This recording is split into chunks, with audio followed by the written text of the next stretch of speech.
What school? Where you're left and right. Harden High School. There you go. Did you? Yeah. So there's another one. Where are you from then? Whereabouts? All right. Yeah. Do we only import North Wales around here? First of all, I can't believe it's 10 years ago. I'll be honest with you, I remember the day really vividly, and I do go over it in my mind quite a bit. And I remember when we walked into the studio, one of the camera operators came over and spoke to Gary about the fact they'd gone to the same school. You still live there now? No, I moved up here now. Have you? Gary did his normal thing. He just talked for 5 or 10 minutes. The Glen's open. They're opening the Glen, you know. I saw the look on the camera operator's face. He was absolutely delighted that Gary was interested in him, and Gary was asking him questions about, his family, and that was what Gary was all about.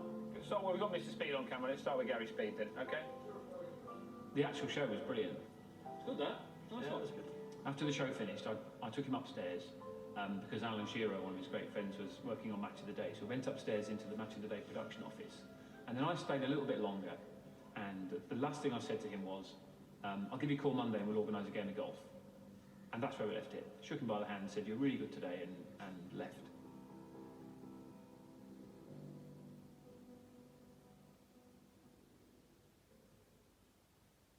The next morning, the Sunday morning, I remember being sat in church and my phone was just going crazy, like phone call after phone call after phone call, and text.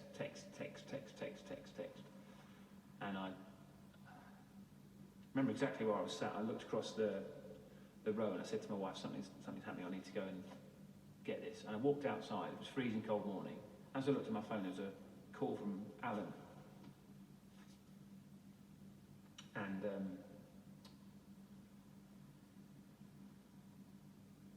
he didn't even say like hello, he just said, "Have you heard about Gary?"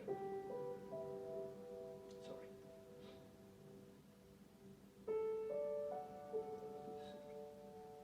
I remember I just walked home like really numb.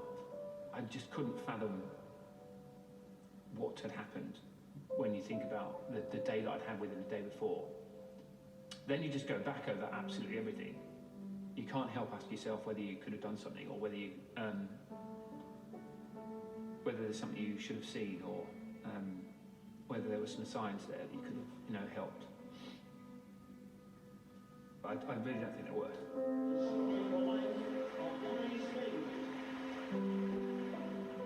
The whole of the country was in shock. I mean, people were heartbroken.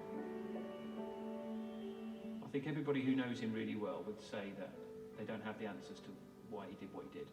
But all I know is that his two boys, and those that knew him best, felt that something happened that day that Gary felt, for whatever reason, there was no other way out. And that's incredibly sad and distressing, particularly for his family, because his two boys absolutely adored him, and he loved them. But they miss him, and nobody would have wished for them to go through what they've been through, but I think both of them would say that they know now very clearly that if they were ever struggling, if they felt they couldn't cope, then they'd talk to someone. And I think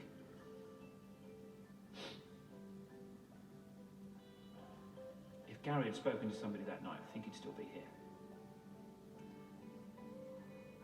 I think that's the hard thing. I do think that if two blokes had gone to a game a decade ago, they'd just talk about the football. I'd like to think now that a decade on, things are different, and they might have a conversation about how they're feeling. What happened to Gary has, and still makes a lot of people think about their friends and those around them, and I'd like to think that's a good thing.